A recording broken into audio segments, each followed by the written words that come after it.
Okay, welcome back, y'all. This is episode 3 of Why'd You Buy That, where I answer for my sins on why I spend so much money on sports cards and try to convince my girlfriend that they're worth it to me, at least, and maybe convince her a little bit more along the way that maybe it's worth it to her one day to continue supporting my sports card obsession. But it's also meant to, help me prioritize my collection, what I like most about it, and then, show some cool cards to other people, but also, it's just fun to hear the stories behind why people collect what they collect, and hopefully it inspires, others to think about maybe what they want to go after differently. And as I, build my traction here on YouTube, I hope to get a bunch of collectors on here to, talk through why they bought the thing that they bought or traded for or whatever they got.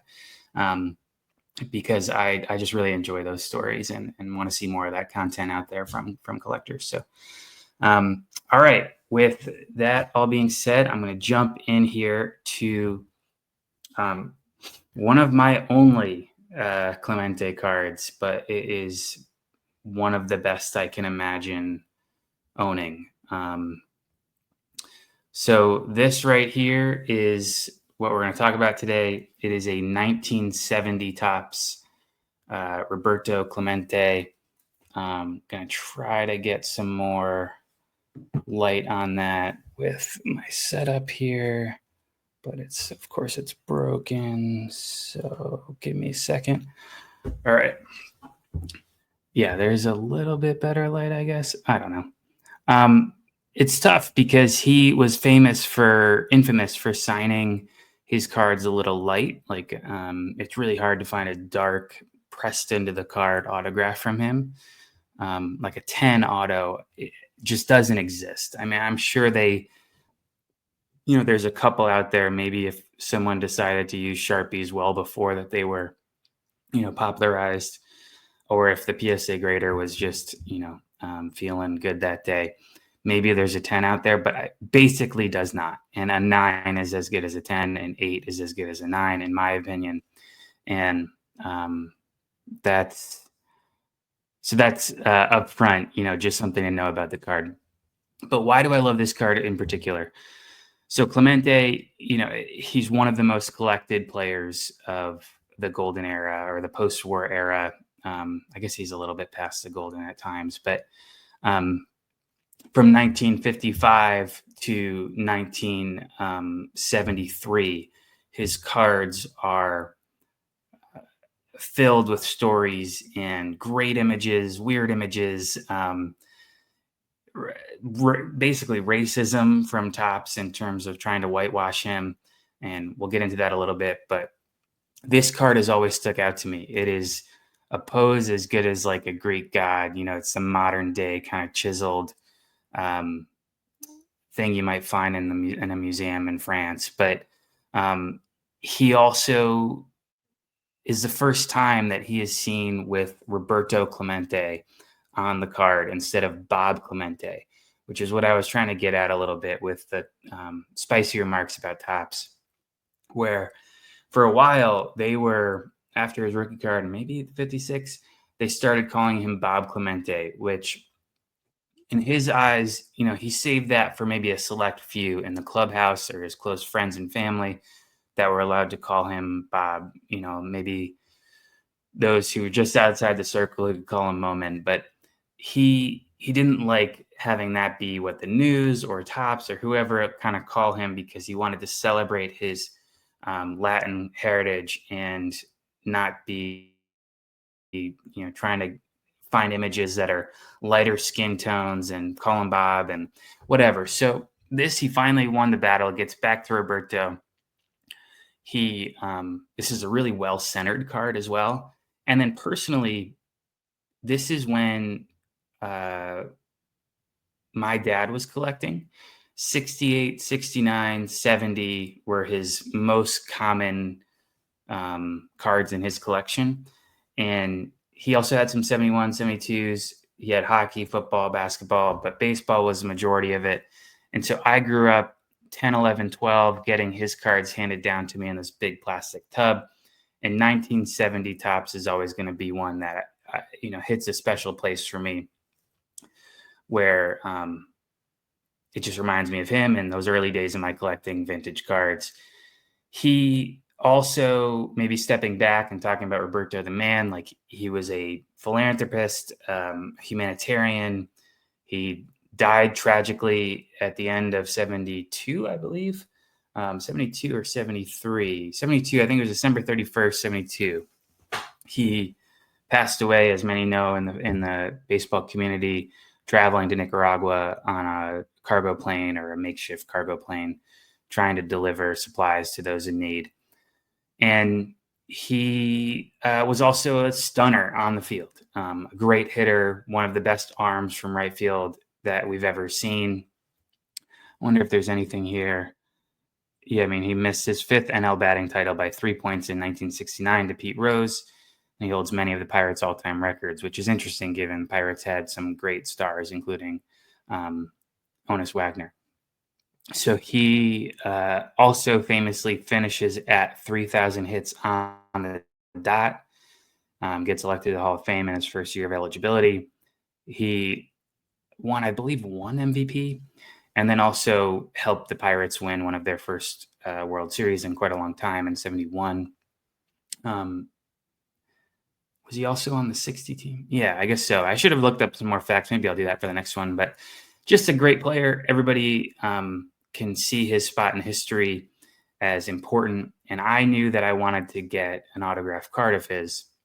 It's very difficult to find these cards because he was such an infrequent signer. And when he did, I should say that differently. He signed, and there's some good stories of him signing outside of stadiums and through the mail. But since he passed away so young, there was just less time for people to do that. And, in the 60s and 70s, it certainly wasn't popular the way it became in the 2000s and today to go get cards signed. So in many cases, his cards are in an autographed form are, pop 2, 3, 4. The highest might even be his rookie card in like the 20 range or something. This is a pop 9, which was surprising to me, given there was only a couple of years for him to sign this. This was probably released in spring 1970. So, 2 to 3 years of time for him to actually, meet the collector who pulled this and sign it for him. There was also some famous, not ill-intentioned, but secretarial, basically, signatures where he had a friend, a confidant, comrade, whatever you want to call him, that signed a lot of through the mail and stadium memorabilia for Roberto. And you can tell by certain giveaways, they're actually much darker. So you press down much harder. It usually slants very vertically up. And there's some really clear 6s put at the end of his autograph. Here you can see that this is not dark. The 6s look more unfinished and more like letters than a number. And it's slanted, which he always did, but not as harshly as the secretarial versions can be. He also included best wishes here, which is not a common inscription from him. And to do that in English as well, which is not a common one. So all those things coming together, it was clear to me that I wanted to get this card. Centered, beautiful, favorite set, great player. Not too many of them out there. It was in the collection of one of the best signed collections in the world. There's a guy named, he goes by Rare Bear on eBay and Instagram. Oh goodness, sorry. He has become a very close friend in the hobby and has an amazing signed vintage collection. He has, I think, the full run at this point of Clemente, which really no one is going to be able to top. He had a higher graded version. I think he has the highest graded PSA 6 card grade. And so this was a duplicate for him at the National last year in 2024. we worked out effectively a trade. I mean, he bought some cards for me, and then I just kind of gave the money back to him, plus some additional cards for uh, actually plus some cash, I guess. Yeah, so it was really just a cash buy from him, but he had already purchased some cards for me earlier in the day, so I just kind of viewed it in my head as like, all right, I'm just trading the value I got out of those towards him, and he let it go for basically what it sold for, maybe $1,000 more. I think it sold for like 11, and I bought it for 12 or 13, somewhere in that range, and that was a stretch for me because I think the 6 or maybe the 5 sold for 7 before that. But as you look at, I'm going to remove the card here and I'm going to add, yeah. So I wonder if I can zoom in for you here.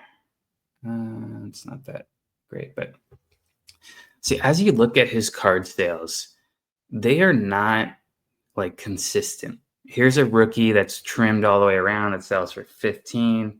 Here's a much better rookie selling for 72. This is a 58 in a vintage autograph selling for 25. Here's one in my opinion, skeptical marker autograph selling for 27. Here's a 60 tops, kind of faint auto selling for 7.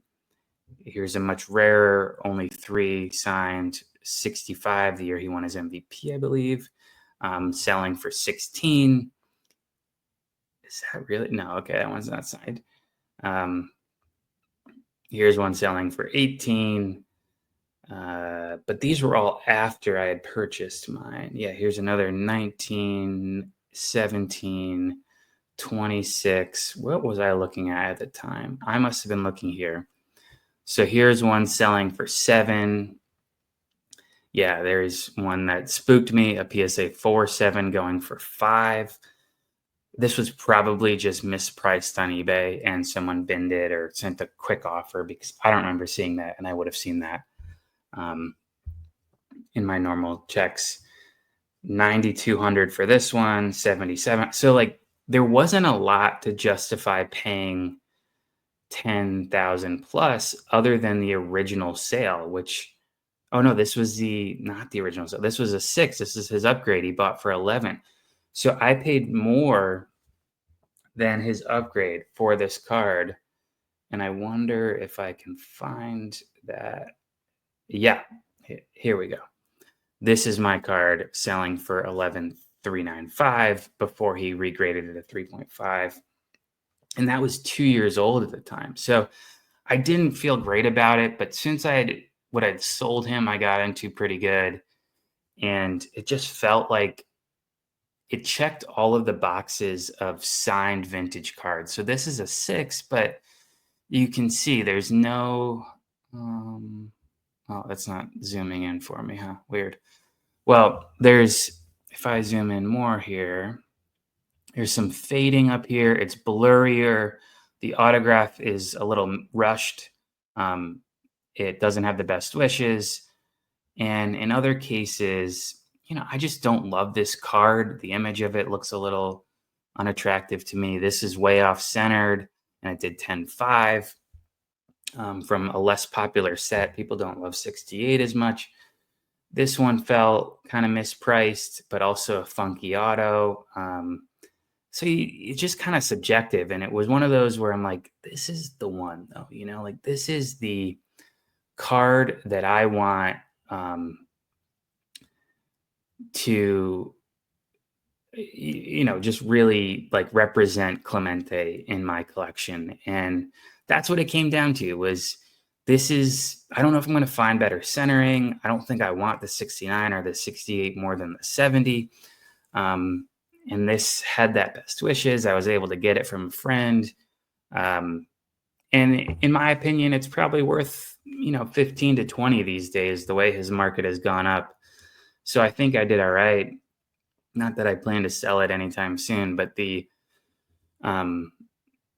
the decision at the time was a little risky. It felt like I was overpaying, but now I think there's enough traction with his other cards to say that this is like a good price, maybe, even under market. So I'm happy to get it. And I know this was a longer video, but it's just an amazing card. And I, really wanted to give it its due. So thank you for watching. I appreciate, all the likes and comments, and I hope that we can continue this series and just reach out if you want to be on the and featured here. You have a card you want, just comment or find me on Instagram at Bleecker Street Cards. You can see here down by my name. I'd be happy to have you on and talk cards. So thanks again. Please like, subscribe, comment. That helps me reach more collectors like you. And until next time.